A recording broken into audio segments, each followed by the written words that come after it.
Première épître à Timothée, chapitre 5.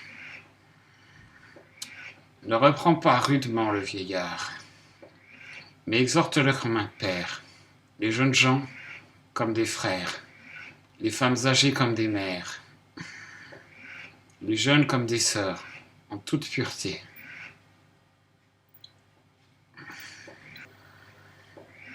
Honore les veuves qui sont véritablement veuves.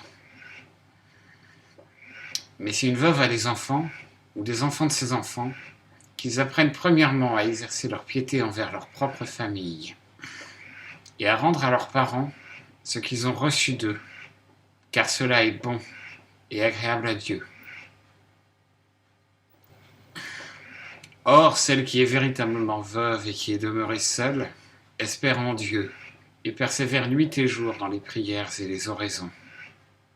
Mais celle qui vit dans les plaisirs est morte en vivant. Avertis-les donc de ces choses, afin qu'elles soient sans reproche.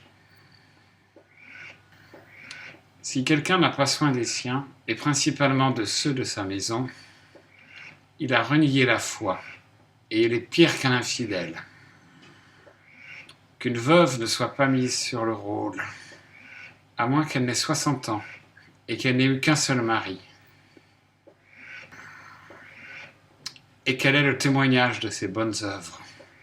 Celui d'avoir élevé ses enfants, d'avoir exercé l'hospitalité, lavé les pieds des saints, secouru les affligés, et de s'être appliqué à toutes sortes de bonnes œuvres.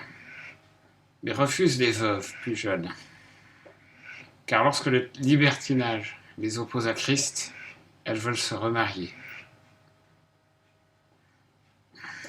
Ce qu'elles font à leur condamnation, parce qu'elles ont violé leur première foi. Et avec cela, oisives, elles s'accoutument à aller de maison en maison. Et non seulement oisives, mais aussi bavardes et curieuses. Et parlant de ce qui ne convient pas. Je veux donc que les plus jeunes se marient, qu'elles aient des enfants, qu'elles gouvernent leur ménage, et ne donnent à l'adversaire aucun sujet de médire. Déjà, en effet, quelques-unes se sont détournées pour suivre Satan. Si quelque fidèle, homme ou femme, a des veuves,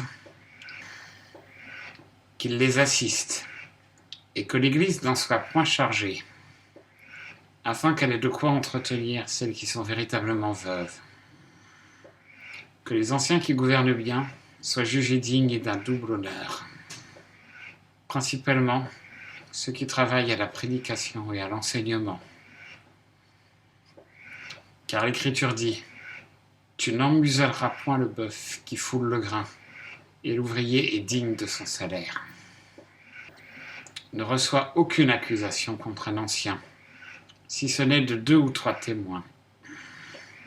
Reprends devant tous ceux qui pêchent, afin que les autres aussi en aient de la crainte. Je te conjure devant Dieu, le Seigneur Jésus-Christ, et les anges élus, d'observer ces choses sans prévention, et de ne rien faire avec partialité. N'impose les mains à personne avec précipitation, et ne participe point au péché d'autrui. Conserve-toi pur toi-même.